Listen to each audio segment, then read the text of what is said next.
Hello दोस्तों। जब आपके पास पैसों की समस्या आती तो आप क्या करते हैं? अगर आपने कहीं इन्वेस्टमेंट किया हुआ है तो आप वहां से निकालते हैं। अगर आपकी कहीं से अर्निंग बढ़ सकती है तो वहां कोशिश करते हैं।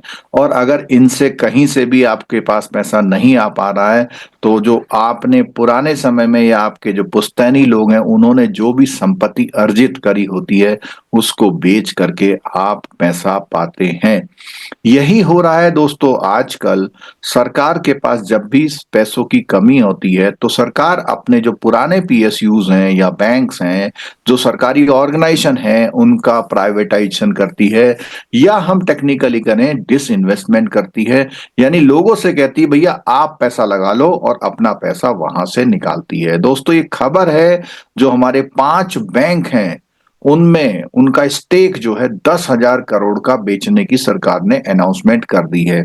इसको हम आमतौर पर प्राइवेटाइजेशन भी कहते हैं। और ये वो 5 बैंक हैं जिनको जब मर्जर हुए थे बैंक उसमें उनको शामिल नहीं किया गया था।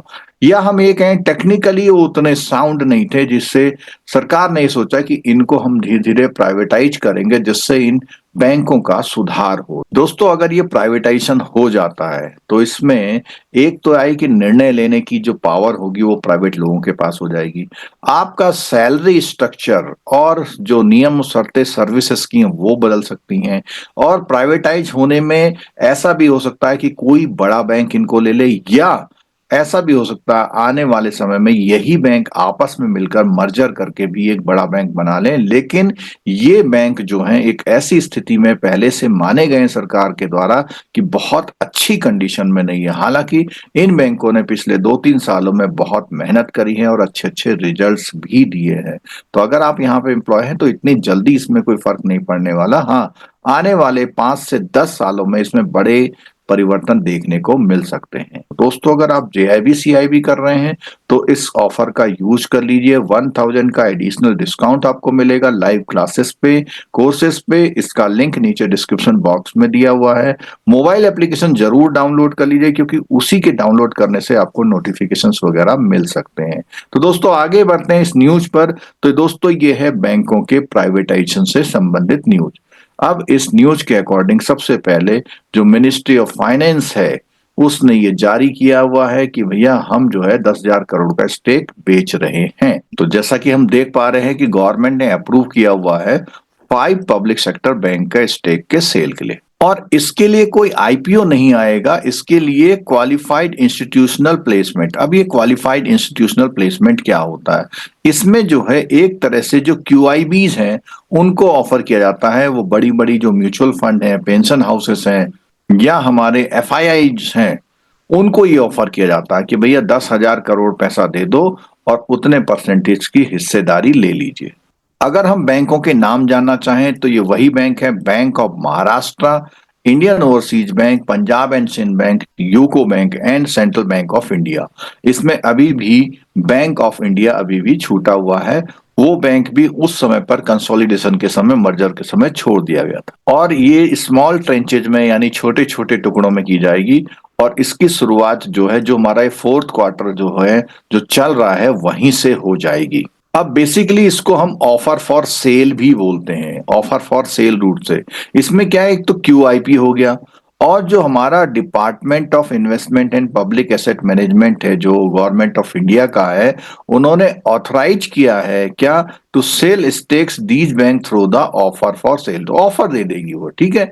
इसमें क्या होता है, इस स्टेप में ये गवर्नमेंट की स्ट्रेटेजी का पार्ट है। और गवर्नमेंट ने ये तय किया था कि हम 2 अगस्त 2026 तक इन जो कुछ बैंक हैं उसमें हम अपनी हिस्सेदारी को यहां पर ले आएंगे। क्योंकि अगर पब्लिक सेक्टर बैंक रखना तो 25% तो रखनी पड़ेगी, तो वो डाउन करके उसे 25% तक लाने की तैयारी कर रहे हैं।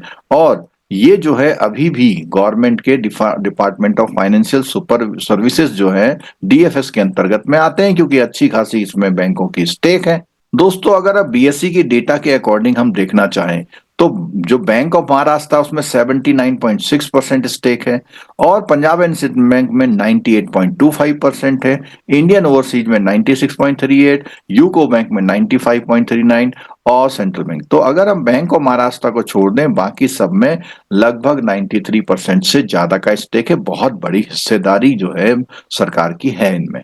अगर हम वो 25% वाला आंकड़ा रखते हैं तो और बैंक अपने जो है 25% सरकार रखने के बाद सारा बेचती है तो भी उसके पास 50,000 करोड़ का जुगाड़ है।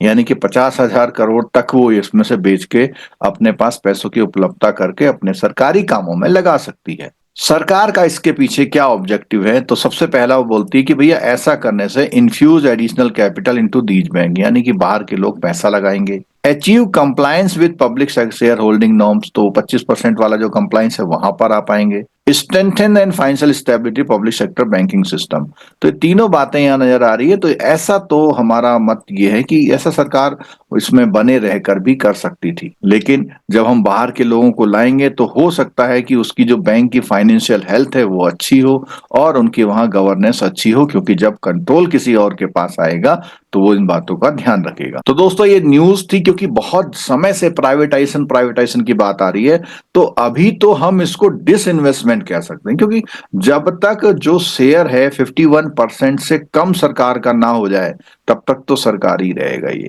तो इतनी जल्दी ये नहीं होगा, लेकिन धीरे धीरे अगर स्टेप हुआ है तो अभी हमने देख लिया कि 50,000 करोड़ तक सरकार के पास गुंजाइश है पैसा उठाने की, तो ये धीरे धीरे करके मेजर स्टेक पर भी आ सकती है और कभी भी ये बैंक जो है फिर प्राइवेट सेक्टर के बैंक कहलाए जा सकते हैं, क्योंकि इनका मर्जर भी नहीं किया।